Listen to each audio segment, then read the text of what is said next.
అందరికీ నమస్కారం అండి. ఈరోజు మన వీడియో వచ్చేసి పూజా గది క్లీనింగ్ అండి. శ్రావణ మాసం వచ్చేస్తుంది కదండి. ఇంకా శ్రావణ శుక్రవారాలు, శ్రావణ మంగళవారం ఇలా అన్ని పర్వదినాలు అయితే వచ్చేస్తున్నాయండి. ఈ పూజా గది క్లీనింగ్లో వచ్చేసి మంగళవారం, శుక్రవారం లేకుండా మనం ఏదో ఒక రోజు పెట్టుకొని శుభ్రంగా స్నానం ఆచరించి ఇలా దేవుడి గదిని అయితే క్లీనింగ్ చేసుకోవాలండి. మొత్తం ఫోటోలన్నీ కూడా నేను మొత్తం ఒకసారిగా ఫోటోలన్నీ కూడా బయటకు తెచ్చేసి దులిపేస్తాను కదండి దేవుడి గది మొత్తం క్లీనింగ్ కోసం.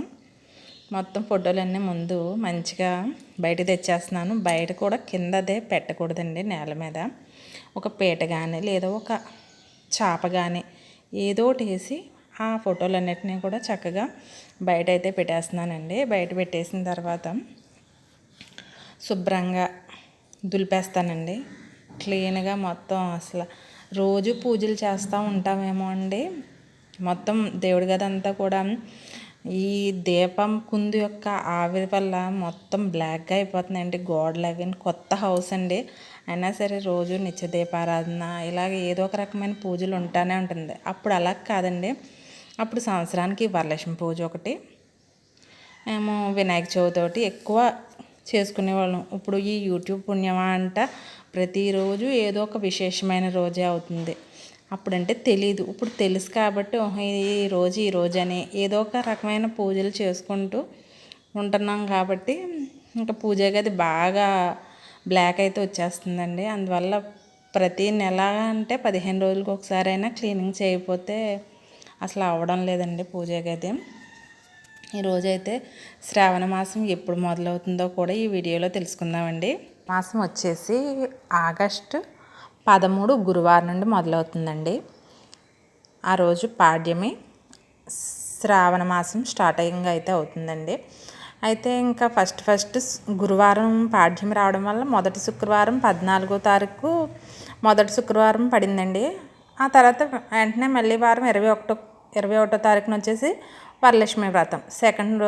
రెండవ శుక్రవారమే మనం వరలక్ష్మి పూజ చేసుకుంటాం కాబట్టి 21న అయితే వచ్చిందండి. కాబట్టి పూజ పనులు ఎంత త్వరగా మనం వరలక్ష్మి పూజ కోసమే ఇంటి పనులు మొత్తం ఇల్లు క్లీనింగ్ మొత్తం అన్నీ చేస్తామండి. మేమైతే మా గోదావరి జిల్లాలో ఎలాగంటే వరలక్ష్మి పూజ ఒకటి, పండగ ఒకటి అనేటప్పటికీ ఒక 3 నెలల ముందు నుంచి ఇంటిని శుభ్రం చేసుకోవడం అని ఇలా మొత్తం ప్రతిదీ కూడా పెట్టేసుకుంటామండి. ఒక నెల ముందు నుంచి కూడా వరలక్ష్మి పూజ వచ్చేస్తుంది. ఇంకా ఎలాగైనా మొత్తం పనులు చేయాలని ఇంకా మా ఇరుగు పొరుగు అందరూ కూడా సామాన్లు తీసుకోవడం, దులుపుకోవడం, తోముకోవడం, ఇత్తడి సామాన్లు అవి తోముకోవడం, పెట్టుకోవడం ఇంకా అస్సలు ఖాళీ అయితే ఉండదండి. వరలక్ష్మి పూజ వెళ్ళే వరకు కూడా అసలు ఖాళీ అనేది ఉండదు. ఏదో ఒక పని ఇంక ఇంటిని కదిపామంటే ఎంత క్లీనింగ్ చేసినా ఎక్కడ ఉన్నది అక్కడే ఉన్నట్టు ఉంటుంది. ఒక పక్క నుంచి చేస్తాం, ఇంకో పక్కన పని అయితే చూపిస్తుంది. అంత పని అయితే ఉంటుందండి.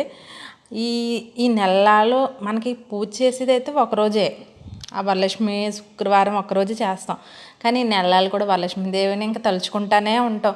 వరలక్ష్మి పూజ వచ్చేస్తుంది, ఇలా చేయాలి, అలా చేయాలి, పనులు ఇలా చేసుకోవాలి అని ఇంకా వరలక్ష్మి మాతని తలుచుకుంటానే ఉంటామండి. మా గోదావరి జిల్లాలో ఎవరైనా అంతేనేమో అండి.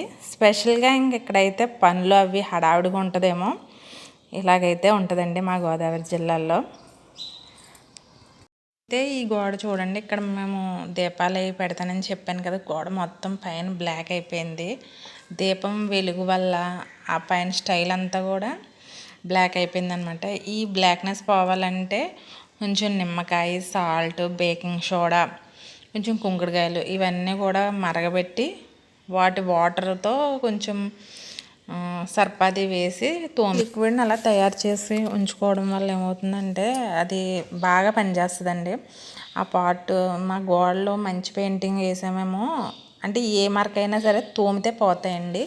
స్మూత్గా ఉన్న దాంతో తోమితే ఆ గోడ మీద మరక అయితే పోతుంది. అలా చేస్తానండి. అలా చేయడం వల్ల బ్లాక్నెస్ అయితే పోతుంది. ఆ తర్వాత పటాలకు వచ్చేసి కొంతమంది దేవుడి విగ్రహం పటాలు మొహాలు కనపడకుండా పెడతారండి, బొట్లు అలికేసినట్టు. నేను అలా పెట్టనండి. ఆ యొక్క దేవుడి పటానికి ఉన్న బొట్టు, వాళ్ళు పెట్టిన బొట్టు చాలా బాగుంటుంది కాబట్టి మనం ఏదో పెట్టాలని ఏదో కొంచెం ఆ బొట్టు డిస్టర్బ్ అవ్వకుండా మంచిగా అయితే అలా పెడతానండి. దీనివల్ల ఏమవుతుందంటే దేవుడిని మనం చూడగానే ఒక రకమైన ఆకర్షణ అయితే ఉంటుందండి. ఆయన చూసుకుంటే బాగుంటుంది. మనం బొట్లతో నింపేయడం వల్ల ఏ రూపు ఎలా ఉంటుంది అన్నది క్లారిటీ తగ్గిపోద్దండి. అందుకని నేను సింపుల్గా అలా అందంగా నీట్గా పెట్టేసి వాళ్ళని అలా చూసుకోవడం వల్ల ఏంటంటే ఒక దైవికమైన భావం అయితే కలుగుద్దండి. ఈ వీడియో మీకు ఎలా అనిపించిందో లైక్ చేయండి, షేర్ చేయండి, సబ్స్క్రైబ్ చేసుకోండి.